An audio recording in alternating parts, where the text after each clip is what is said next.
Hi friends, we studied dinosaurs last week and I read you this book, so I wanted to share it now in case you wanted to read it again. It's by Mark Pett and it's called Lizard from the Park.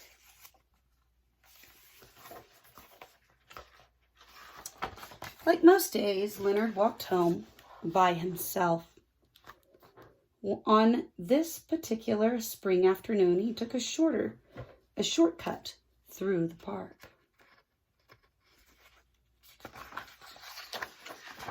When he got to the deepest, darkest part of the park, Leonard spotted something. It was an egg, and it was unlike any egg Leonard had seen before. So Leonard put the egg in his backpack, zipped it up, and carried it home. He took it to his apartment, which was on the top floor of a very tall building. In his room, Leonard and the egg played together for the entire afternoon. That night, Leonard held the egg close as he fell asleep. In the morning, Leonard noticed something. The egg began to jiggle and crack. Then a nose busted through the shell. It was a lizard. Leonard watched as the lizard busted through the rest of the shell. Then Leonard made a decision. He named the lizard Buster. Leonard couldn't wait to show his new friend the world outside. He and Buster spent the whole day exploring Leonard's favorite places in the city. In the weeks following, Leonard took Buster everywhere. They spent the mornings together, their afternoons together, and they spent their in-betweens together. As spring turned to summer, Leonard realized something. Not only did Buster keep growing and growing and growing, but he seemed to be enjoying himself less and less.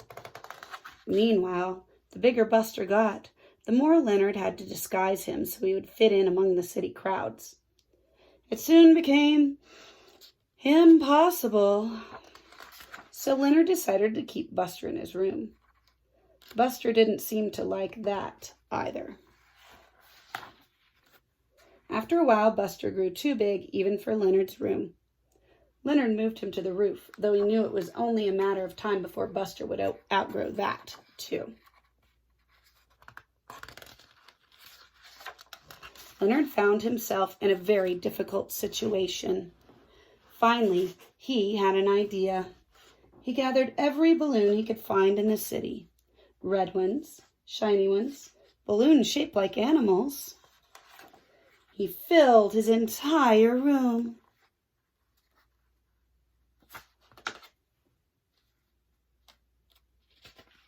On the day of the big parade, noisy crowds gathered in the streets below. Leonard heard music. Then he saw the giant balloons. Soon the parade reached his building. Leonard and Buster joined in.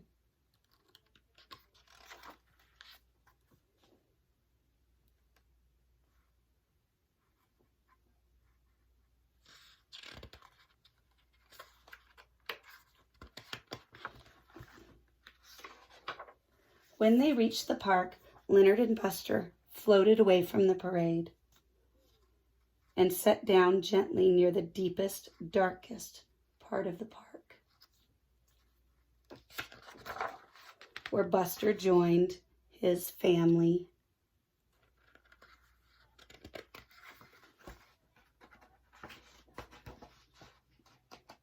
Oh, I'm having a hard time with that page. Sometimes Leonard still cuts through the park on his way home. And some days, he takes a new way.